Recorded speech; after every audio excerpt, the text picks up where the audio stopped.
할렐루야. 예, 우리 양옆에 있는 성도님들과 인사 나누도록 하겠습니다. 사랑합니다. 축복합니다.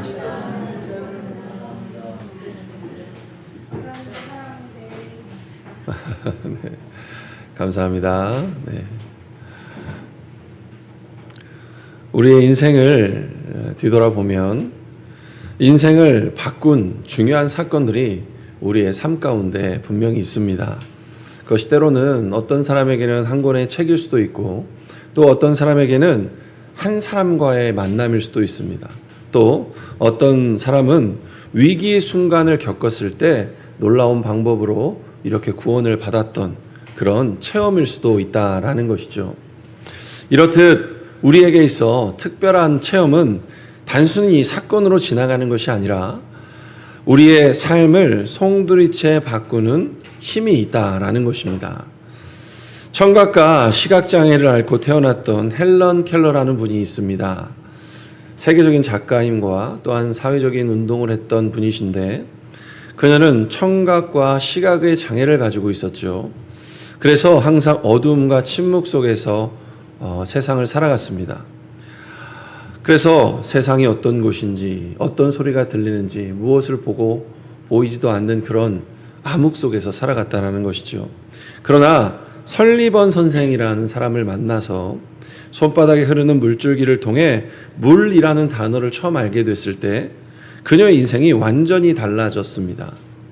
단어 하나를 이해하는 순간 막혀있던 세상이 열리고 삶이 새로워졌다라는 것이죠. 그 작은 체험은 단순한 깨달음이 아니라 그의 인생 전체를 바꾸는 기적이었다라는 것입니다. 우리의 신앙도 마찬가지입니다. 하나님을 지식으로만 아는 것이 아니라 삶 속에서 우리가 하나님을 체험할 때 비로소 살아있는 신앙이 된다라는 것이죠. 하나님이 살아계신다라는 사실은 우리가 단지 책에서 배울 수 있는 부분이 아니기 때문입니다. 삶에서 직접 경험해야 하나님을 알고 깨닫게 되는 것이라는 것입니다. 오늘 말씀은 바로 이러한 체험 신앙을 강조하고 있지요. 이렇듯 우리가 하나님을 믿는다라고 하는 것은 단순히 종교적인 의무와 규범을 지켜나가는 것이 아닙니다. 성경이 말하는 신앙은 언제나 살아계신 하나님과의 인격적인 만남의 체험이다라고 말하고 있다라는 것입니다. 아브라함은 말씀만 들은 것이 아닙니다. 실제로 아들을 얻는 체험을 통해서 하나님을 경험했고 모세는 떨기나무 불꽃 가운데 계신 하나님을 만났을 뿐만 아니라 홍해를 가르시는 하나님을 만나 능력 있는 권능을 체험하였다라는 것이죠.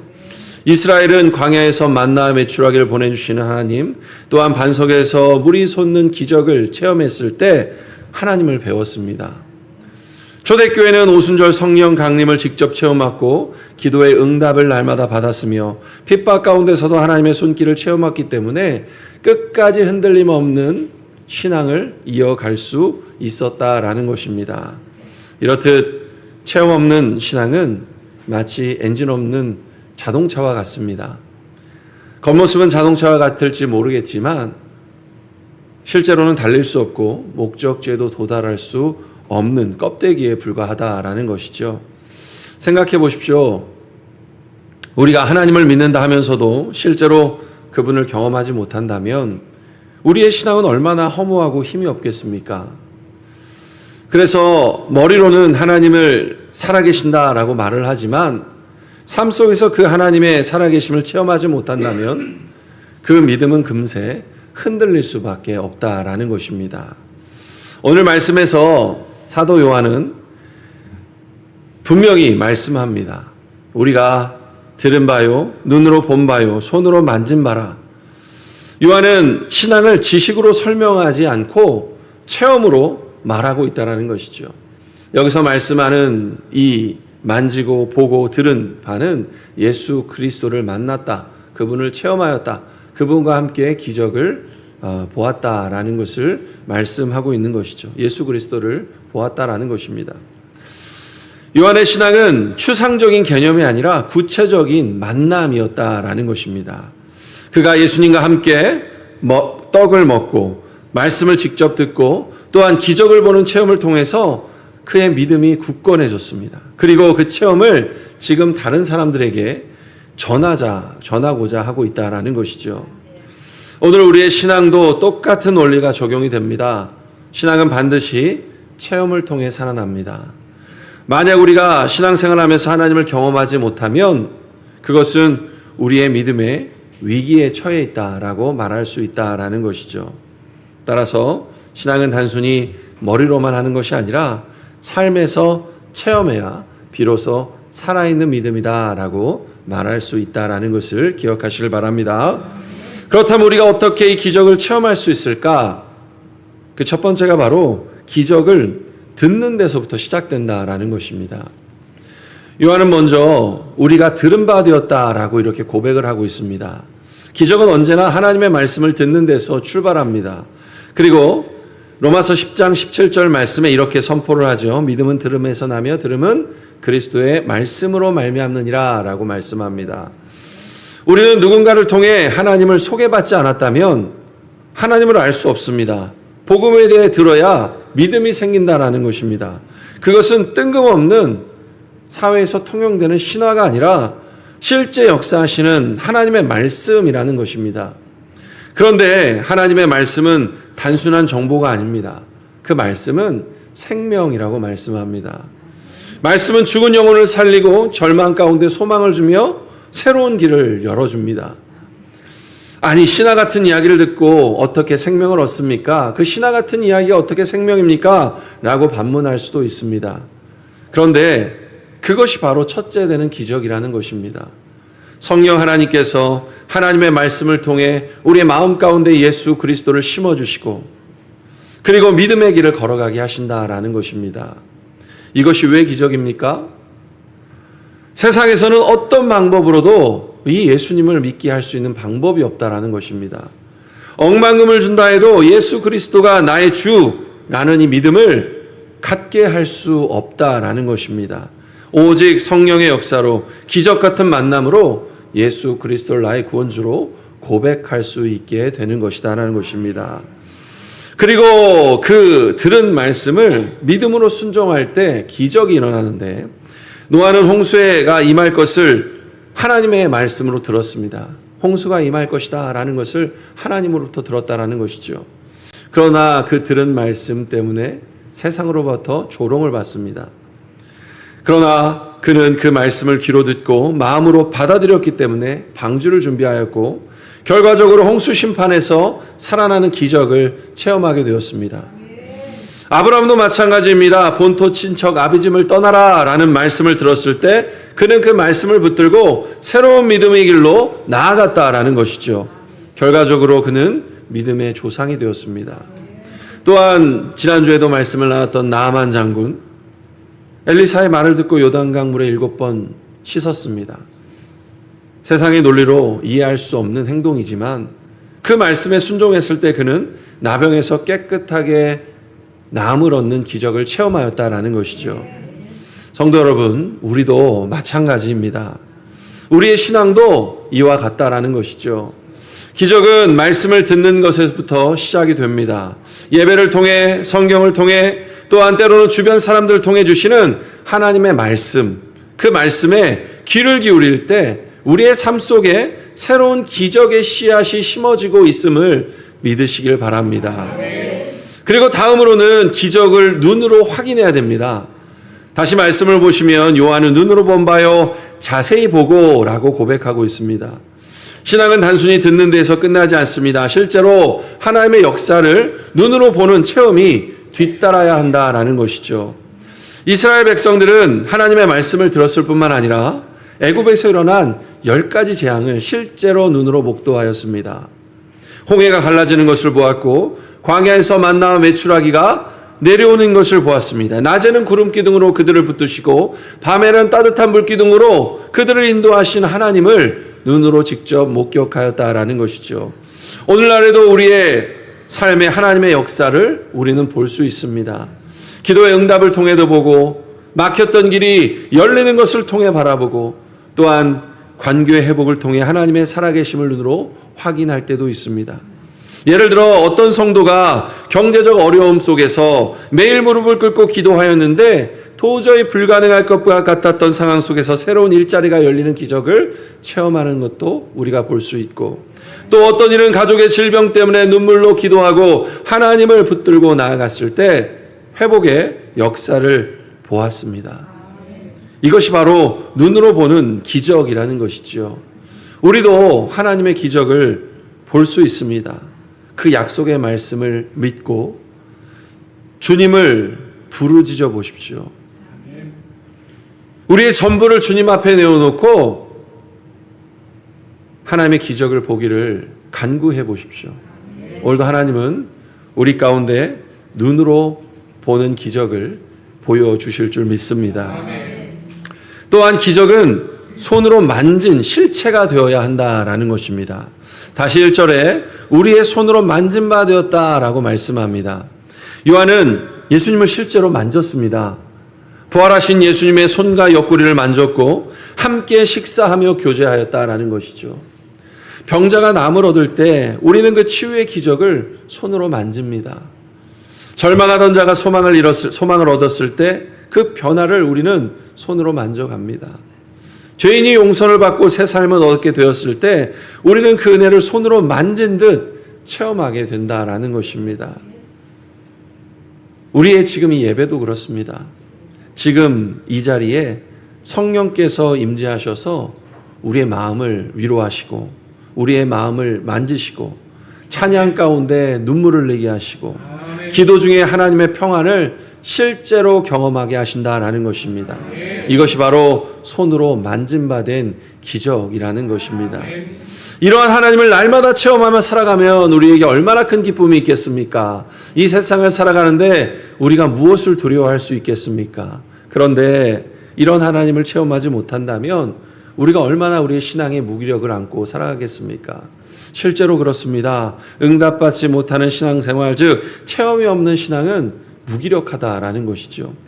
말씀을 듣지만 삶 속에서 하나님을 경험하지 못하면 예배는 습관이 되고 기도는 형식이 되며 신앙은 힘을 잃어간다라는 것입니다.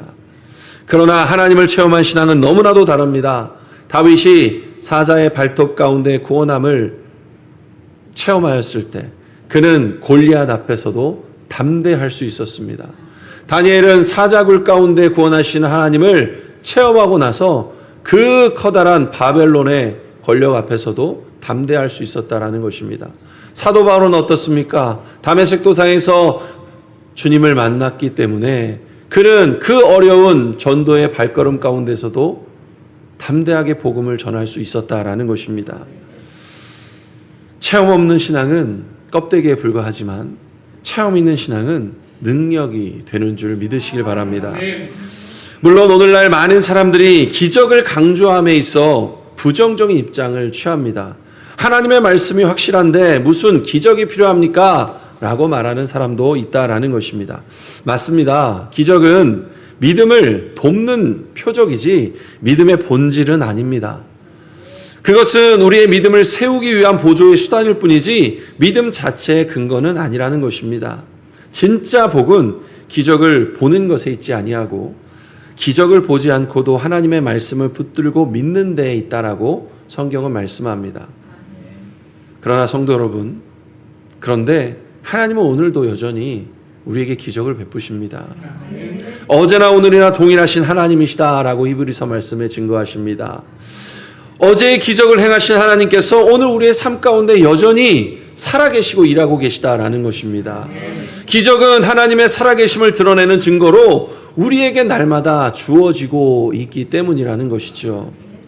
제가 말씀을 드리고자 한 요지는 기적이 믿음의 본질이라 주장하는 것이 아닙니다. 믿음을 위해서 말씀을 들어야 하고 그러나 눈으로 본 바가 되어야 하며 만진 바 되어야 한다라는 것. 체험이 없는 신앙은 마치 불 없는 등불, 숨결 없는 생명과도 같다라는 것입니다. 성경은 단순히 머리로 말하는 지식이 아니라는 것입니다. 실제로 하나님의 임재와 능력을 경험하는 삶이 가르쳐줌으로 우리에게 다가와줘야 된다라는 것입니다. 즉 체험은 단순한 부가적인 은혜가 아니라 신앙을 살아갈 수 있게 하는 필수의 요소라는 것입니다. 다만 여기서 주의해야 할 점은 신앙의 체험이 꼭 눈에 보이는 큰 기적만을 의미하는 것은 아니라는 것이죠. 우리가 매일 드리는 기도에 대한 작고 세밀한 응답, 때로는 말씀 속에서 뜨거워지는 마음의 은혜, 위로와 평안을 주시는 성령의 역사 또한 우리의 신앙의 체험이고 기적입니다. 그래서 체험 없는 신앙은 불가능하다라는 말은 곧 살아계신 하나님을 날마다 맛보고 경험하지 않는 신앙은 껍데기의 신앙에 불과하다는 뜻으로 이해할 수 있다라는 것입니다. 그러므로 체험 없는 신앙에서 벗어나 날마다 기적을 체험하시는 우리 성도님들 되시기를 간절히 바랍니다. 그렇다면 날마다 체험하는 신앙을 위해 우리에게 필요한 것은 무엇일까요? 먼저는 순종입니다. 하나님은 순종의 걸음을 통해 기적을 경험케 하십니다. 성경의 모든 말씀들을 보시면 하나님의 말씀에 순종하였을 때 기적이 이루어졌습니다. 또 하나는 기도하는 것입니다. 기도하지 않는 자에게는 결코 응답을 경험할 수 없습니다. 기도는 하나님의 일하심의 통로이기 때문이라는 것이죠. 또한 말씀을 묵상하는 것, 하나님의 말씀은 살아있는 능력의 말씀입니다. 말씀을 붙잡고 그 말씀을 믿을 때 체험이 현실이 될 수 있다는 것이죠. 그리고 마지막으로는 기대하는 마음, 소망입니다. 하나님을 믿음으로 소망하는 자에게 하나님은 기적의 역사를 허락하십니다. 말씀을 정리하겠습니다. 기적은 우리의 믿음을 세워줍니다. 하나님께서 불가능을 가능케 하실 때 우리의 믿음은 단단해집니다. 기적과 같은 응답의 체험은 단순히 문제 해결에 머무르지 아니하고 하나님은 살아계시다라는 확신을 주며 신앙을 굳건히 세워준다라는 것입니다. 그래서 하나님은 때로 우리의 삶에 불가능한 상황을 허락하시기도 하십니다. 왜냐하면 그 상황 속에서 우리가 기도하고 그 기도할 때 그 기도가 깊어지고 또한 응답을 통해서 마음이 견고해지기 때문이라는 것이죠. 그리고 하나님은 그 불가능을 해결해 주십니다. 그래서 이 기적을 체험한 사람들은 소망을 가질 수 있게 되는 것입니다. 믿음은 단지 과거의 체험에서 멈추지 않기 때문입니다. 과거에 하나님께서 응답하셨던 사실이 오늘의 문제와 내일의 고난 속에서도 하나님을 바라볼 소망이 생기게 됩니다. 하나님이여, 어제 내 기도에 응답하셨으니 오늘도 내일도 응답의 역사를 허락하여 주시옵소서. 지난번에도 이 고난 가운데 정말 생각하지도 못했던 기적적인 방법으로 우리의 고난을 해결해 주셨던 것처럼 오늘도 앞이 보이지 않습니다. 그러나 하나님께서는 우리의 고난을 이겨내게 하실 줄 믿습니다. 라는 믿음의 고백이 이 절망 속에서도 무너지지 않고 우리 가운데 생겨나게 될 줄 믿습니다. 그러나 응답 자체보다 더 중요한 것은 응답하시는 하나님이시다라는 것입니다. 우리가 기적을 체험하는 목적은 단순히 문제 해결을 위한 것이 아닙니다. 더 중요한 것은 그 응답을 통해 하나님을 더 깊이 알아가는 것이다라는 것입니다. 그래서 때로는 하나님이 즉각적으로 응답이 일어나지 않을 때도 있고 기다리게 하시고 다른 여러 가지 방법으로 응답하시기도 하십니다. 그 과정 속에서 우리는 하나님의 뜻을 배우고 하나님과의 관계가 깊어질 줄 믿으시길 바랍니다. 사랑하는 성도 여러분, 이렇듯 체험 없는 신앙은 불가능합니다. 왜냐하면 하나님은 살아계신 분이고 살아계신 분은 반드시 자신의 살아계심을 나타내기 때문이라는 것입니다. 그러므로 우리의 신앙은 반드시 체험을 통해 굳건해져야 될 줄 믿습니다. 물론 그 체험이 늘 크고 놀라운 기적만이 아닐 수 있습니다. 때로는 마음의 평안, 때로는 위로의 음성, 때로는 문제 해결의 작은 응답으로 찾아올 수 있습니다. 그러나 중요한 것은 우리의 삶 속에서 하나님이 여전히 살아 역사하고 계시다라는 것이죠. 기도할 때 응답을 주시고 눈물 속에서 위로하시며 막힌 길을 여시는 하나님을 체험할 수 있게 하신다라는 것입니다. 그래서 체험이 있는 신앙은 절대로 흔들리지 않습니다. 세상은 흔들려도 어려움이 찾아와도 하나님을 경외하는 사람은 끝까지 믿음을 지킬 수 있고 오늘 말씀 4절 말씀처럼 기쁨이 충만함을 우리에게 허락하여 주신다라는 것입니다. 오늘 우리 모두가 살아계신 하나님을 날마다 체험하는 성도님들이 되시길 소망합니다. 날마다 하나님을 만나는 살아있는 신앙으로 세워져 가는 복된 우리 정릉 성신교회 성도님들 되시기를 주님의 이름으로 축복합니다. 네, 기도하겠습니다.